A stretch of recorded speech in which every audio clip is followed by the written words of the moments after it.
Fight Night is fight morning for us in the United States. The UFC heading to Shanghai, China this weekend. Headlined by a crucial fight at 135. Umar Nurmagomedov and Yadong. Bantamweight division right now has Petr Yan as its champion, Dvalishvili as its top contender. Let's take a look at the tail of the tape. In this top 6 ranked matchup, you see the stats. Nurmagomedov will have a 2-inch reach advantage, and both fighters coming off wins against Davison Figueiredo, Nurmagomedov back in January, Song back in May. All right, let's break this down. We've got the Hall of Famer Rashad Evans on set, Chael Sonnen joining us as well. In terms of what's at stake, I laid out the top 6 ranking, the guys at the top. In terms of what you're looking out for, Rashad, what interests you most about this fight? Well, Umar has a chance to get back in title contention, get back in the title picture. For Song Yadong, it's a chance to really get kind of a crack at that top level to see if you're ready for that championship. Because everybody barks that they want to become champion, they want to have the title shot, but you got to be able to get along the way and go with those guys that are at that level to see where you're really at. And this is this test for Song's about this weekend. But I mean, for Umar, you know, it's all about just making sure that he stakes a claim and make sure that he gets his next shot at the title. And I'll tell you, Umar can fight everywhere. He's a very good mixed martial artist. However, when he has guys that can nullify his wrestling, he does get frustrated. Like, he can go on his feet, he can trade the punches and kicks, but he doesn't prefer to. He prefers to have that in his back pocket, that he control the realm. And I only bring that to you because Song Yadong can grapple. Song Yadong is very difficult to take down, particularly with a single leg, which was the first thing that Umar surprisingly goes for if he can't get to a body lock. I just think that Yadong can propose a lot of problems, and then can Umar mentally work through that? A fighter falls apart when he finds himself in a fight harder than he thought it was going to be. I hope Umar is aware, matchup-wise, this is possibly his hardest test. Chael, I'll throw it back at you then when it comes to Nurmagomedov. And what do you think the approach will be? Do you think he'll try for the takedowns, or given what you said about Song Yadong, will there be a different approach?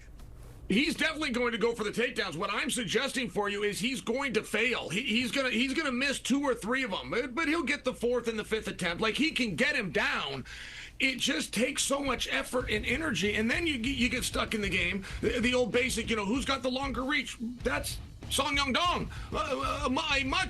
A much meaningful reach, and so now you got a longer guy. It's hard to get in on. They schedule it for 5 rounds, which is a problem for any athlete. I mean, I'm just suggesting for you, there's so many things on this. By the way, this is coming from an insight. I got to go to Alpha Male. I got to watch this young man train. I got to watch him wrestle with guys like Lance and Mendez and Uriah himself. I'm telling you, this guy is hard to take down, particularly with a single leg. But here's the thing, though, and my thing is that Umar necessarily doesn't have to take Song down to beat him. Umar has a game and a style that is so dynamic with the striking. It really is an accent, the fact that he can take you down if he happens to get in trouble by striking. But with his stand-up game, he does a really good job of keeping distance, and he's got the ability to land those kicks right up the middle, throw those hook kicks over the top. He's got some really fast kicking game, and it's really good because he keeps guys at a certain distance until he's ready, and then he's really good at interrupting people when they start to blitz in, like Song Yadong has a tendency to do. So with all that said, I think the dynamic striking goes to Umar, and we've known that, you know, Song Yadong has had trouble with dynamic strikers. So you add in that wrestling element too. I think it's going to be very tough for Song Yadong to keep up with the pace, but Song Yadong has athleticism as well. You bring up some interesting points, because I think we have a graphic of Song Yadong's past 5 fights here, and I mentioned the common opponents with Figgy as well, but to your point, Rashad, in terms of the difference and the quality that he's had to face over the last 2 years, again, has there been a common theme when he's entering these fights with a Petr Yan, a Sean O'Malley, a Figgy, and now into a Nurmagomedov fight? Absolutely. I mean, it's a growing in belief, and you've seen it in the skill set, and you've seen it in the fights itself. When he fought Petr Yan, he didn't start off as fast. You can see he was kind of second-guessing, very tentative. Henry Cejudo, he fought a little bit more confident, but didn't have the result that he wanted to have because it ended in a little bit of controversy. But then when he fought Sean O'Malley, he started to believe late in the fight that he can get it done. And you've seen him kind of rally, but it was a little too late. He needed more rounds against Sugar. Yeah. But then when he fought Davison Figueiredo, it was one of those ones when he was in Macau, China, where he stepped up to the plate. It was his moment, and he lived up there, and he went and he found a submission. But he fought right out the gate. He fought active. He was very aggressive out the gate, and that's what he's going to have to be against Umar. Chael? Okay, it's a very interesting one. And by the way, cutting weight is very relevant. It's not quite as relevant as sometimes announcers make it to be. But when you're cutting a meaningful amount of weight and you're doing it on the road, you're doing it in a different country, it does actually impact the fight. You're eating different foods. You don't have a vehicle to get to the gym and do this the way that you want. You don't necessarily have the right people around you, and it's a very mentally grueling thing. I think that it could play into this. I really think the 5 rounds is relevant. Look, if this was a 3-round contest, I might have a different prediction, but a 5-round fight is a totally different sport. Like think of how many Super Bowls would be changed if we went back and just looked at it for 3 quarters, or even if we made it 5 quarters. Like, it's a different sport. I think that there's a lot on Nurmagomedov right now. I realize he's the higher ranked fighter, and he should be. I realize he's the favorite, and he should be. But stylistically, he's going to have to burn a lot of calories here. He's got to be ready to work very hard for 25 full minutes. Chael, it sounds like you think Song Yadong's a live dog here. He is an underdog against Umar. Yeah. Yeah, and I'm disclosing my bias to you guys. Look, they invited me to the gym, so I saw him, and I got to see him train, and then they all take me to lunch. You know how that can kind of impact you a little bit. I try to make sure that I base, but he just seems very prepared for this fight. He's fully aware of what he's getting into. There was no last-minute replacements about this. This is exactly the guy that he knew to reach his goals he was going to have to fight. He's known this for 3 years now. He's had 3 months to prepare for the fight. He's going to be hard to beat, particularly if Nurmagomedov isn't planning, in fact, to take him down and grind him out. That's a lot harder to do than he's aware. I mean, it's a faster turnaround for Song Yadong, right? And that's what you kind of want. You kind of want him to kind of stay and grind. You kind of want him to stay in the flow of the fight. But at the same time, with Umar and the fact that and his brother Usman was fighting, and this whole camp were getting ready for a series of fights, he's been in camp for a while. And I say that to kind of just illustrate the fact that there is the preparation that he's going to be going to this fight with, and the fact that he's already over in China. He's been over there for a few weeks, so I feel like he's not going to be too much surprised as far as just adjusting to everything. I like Umar in this fight, and I think he gets it done because of the fact that he's going to be able to really get things going with his kicking game, open things up, and get Song a little bit desperate, blitzing in and get caught with something, and then maybe a club and slug for Umar, okay. if not a decision. One for each fighter in the main event. Guys, sit tight. Much more to come here on HQ Spotlight when it comes to Fight Night. All right, so last segment we broke down the main event out in Shanghai. Here's a look at the rest of the card. Reminder, all you need is a Paramount Plus subscription to access this weekend's Fight Night and every numbered card that the UFC has to offer. Back here with Rashad Evans and Chael Sonnen. So the co-main has the women's strawweight bout Yan Xiaonan, Denise Gomez. So odds makers think this is a fairly close fight. Do you see it that way right now, Rashad? I do. You know, you have the age of Xiaonan is kind of playing in that. She's 37 years old, and she's kind of been hit or miss her last few fights, but she's been fighting the very best, though. You know what I'm saying? Like, she hasn't been losing to slouches. So it's kind of really hard to gauge where she's at. And then that's when you look at Denise Gomez, where she's, you know, has that power, has that speed, has a lot of things that can give Yan Xiaonan some trouble. But I think this fight's going to play out on the feet. Denise does have the ability to take people down to the ground and have some kind of control there. But I think with Yan Xiaonan and what she's been through in her last few fights with Jan Jadova, one of the best jiu-jitsu girls in the weight class, I feel like she's going to be able to nullify a lot of that, and it's going to play out on the feet. So this is going to be a banger, and I think it's definitely going to be close.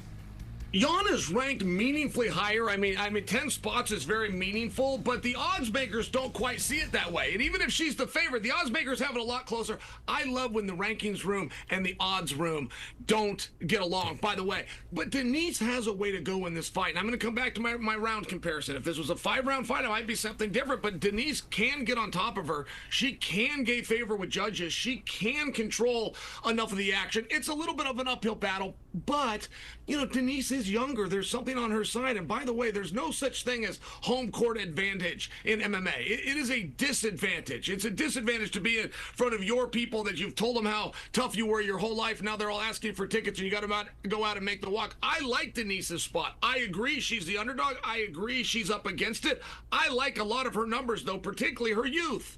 Okay, good points there from Chael. Let's get to a bantamweight fight. Aoriqileng and Kai Asakura. Like there's a lot of parallels to Macau in terms of the fight card and the rosters here. But Rashad, when you take a look at this fight, coming off a loss there for Aoriqileng, Asakura KO'd Cameron Smotherman out in Macau. How do you see this one playing out? You know, Kai Asakura is coming. He has a lot of hype coming into this one, not into this one, but coming into the UFC. And he didn't live up to it right away. He had a title fight, but then with Smotherman, you got to see the potential. You got to see like, wow, this kid is that guy. And now you get a chance in another fun fight with Aoriqileng. Aoriqileng is a banger. It's going to be a great fight. Aoriqileng is going to be able to use some of that long range. He likes to dig to the body. He's really good inside the pocket. He's a guy who likes to take chances with his stand-up, Aoriqileng. But I think that's where it favors Kai Asakura, because Kai Asakura is going to be the tighter striker inside the close quarters, and I think he's going to be able to land something big. I got Kai Asakura in this one. Aoriqileng, are we going to sit here and pretend like it's not interesting that this guy doesn't have a last name? I mean, this guy's a star already, but I'm with Rashad. Kai Asakura really got, like, you know, inception by fire. The way that he came into the UFC, he's never going to have a worse spot. When you're in the back and you're trying to get your head right, he will never have to deal with, in this fight or any other, what he's already had to deal with. They bring this guy in, they throw him in a world title fight right away with one of our pound-for-pound greats. I just think that Asakura's got a lot of pressure that is now off of him. I think that he can go out there and he can flow a little bit. I think that Asakura is as good as the hype. I think those hands are as fast, they are as powerful, and they're likely to find their target this Saturday. A lot of single names like Madonna here, like Sumar Derji going up against Alex Perez at Flyweight. But guys, this is a rematch of what happened in Macau that was stopped after 2 rounds due to a low blow. So, Chael, I'll give you first word. Interesting in terms of, like, what can you take from that to apply here? Do the camps stay the same? What are you most interested in when it comes to this one? The mask is off, and so many guys will come out with a mask. They will have an aura about them. But when two guys get to know each other, even if it's limited, even if it ends in controversy, the mask is now off. You're all of a sudden in there with a training partner. You're out there in a very different event. I mean, I'll just remind you, matches like this are the ones that tend to go on and be the most exciting. They tend to be the most competitive. They tend to be the ones where the odds and the experts don't get it right, because neither athlete has that kind of a fear. I think that Alex Perez is in a very good spot here. I think he needs to slow down. I think in the first fight he came out a little bit too hard, and there is a pace that's a little bit too high. I think he needs to get his composure, plan to see the second, third round, plan to maybe even enter the third round, control that energy, but he definitely has the ability to stop this young man Saturday. Yeah, I mean, in the first fight, Perez definitely felt out Sumar Derji in that first round. He won that first round. It was kind of close, but in the second round, he got dropped. It looked like Sumar Derji was kind of catching his rhythm and really started to land some pretty big shots. And when Perez got hit to the groin and the fight was canceled, a lot of people were on Perez thinking, like, you know what, he got out of the fight because he's seen it going the wrong way. Now, I say that to kind of put the things into frame, because going in that fight, Perez came out and he was just throwing some heavy heat. He had a finish in his last fight before that against Johnson, so he was still feeling it, and he wanted to get the quick KO. But after that first round, Sumar Derji was still there. So in this fight, I think Perez comes in, he's a little bit more calculated, and he's a little bit more patient. I think a patient Perez will definitely land in big shots over the period of the fight to end Sumar Derji. But if he comes out and if he tries to go for the knockout right away, it's going to be much like it was going in the first fight with Sumar Derji coming ahead. I got Perez. Okay. Interesting you guys talk about Perez in that manner after the accidental low blow and no contest there in Macau. We'll see how it plays out in Shanghai. Light heavyweight, Chael, Lusso, and Levi Rodriguez Jr. Break it down for us.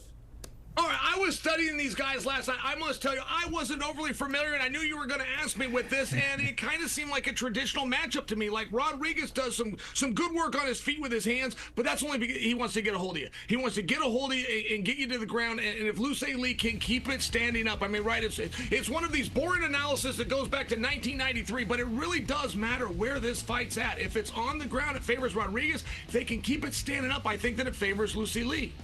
Yeah, I mean, Lucy Lee, his kickbox career, he's 18-3 in kickboxing. And you watch him kickboxing, he is totally destroying people's legs. His kickboxing is no joke when he gets into range and he's able to land some of these big shots. He's a big guy at 6'5", so he's definitely somebody you're going to have to watch out for with the power. His only problem is the fact that he's got to watch out for that grappling, anything like that. And the thing, though, with Rodriguez is the type of fighter, even though he knows that he should take him down to the ground, he's going to engage and he's going to get caught up in a battle, the stand-up battle, and that's why I like what's his name? Lucy Lee. I like him in this fight. I think he's going to get the knockout. Okay, so that is their light heavyweight. And lastly, in flyweight here, Bilal Hassan, Nilson Rojas here, Rashad. This is arguably the biggest spread in terms of the main card that we talked about. Hassan, a heavy favorite. Do you think that's matched and warranted, do you think? I don't think it's warranted. And here's the thing. Hassan is up against a lot, right? He had a great, Contender Series fight where he got the contract, got the amazing knockout, the highlight, right? But that was like 13 days ago. He's already turned around and now he's in China. That's a lot, keeping your weight down and having to worry about all of that. But then, the whole hype of it all too, the whole energy. Now your life is totally completely changed, a complete 180 from, being on the show. Now you're on the main card in China. That's a huge turnaround of events. So I think with that said, it can be a little bit tough to overcome. And then you add to the point that he has Nilson Rojas, who is also 9-0, who is also a killer. This fight is tough. I don't know what the matchmakers are thinking, but it's a lot closer than I think that spread is. But I do got Hassan in this fight. Physically, I think that Hassan's in a very good spot, but I will completely drink to the idea that Rashad's bringing up, that you got the mental battle here. I've done what Hassan has done. I've taken that microphone high on adrenaline and signed myself up for something that was a little quicker once I calmed down. It was a little sooner, not to mention getting on a plane, dealing with the time variance, dealing with the sleep deprivations. There's a lot here, and there is times in life when you got to be careful what you ask for because you just might get it. I don't think that Hassan can walk through Rojas. I don't agree with these odds at all. I do think that Hassan is the better fighter physically right now. But mentally, is he in the right frame of mind to go out there and grind this out for 15 minutes? No, I don't think so. I think if you go to a decision, you're probably looking at an upset. Okay. Glad to have you guys back together. Rashad Evans and Chael Sonnen breaking down Fight Night from Shanghai.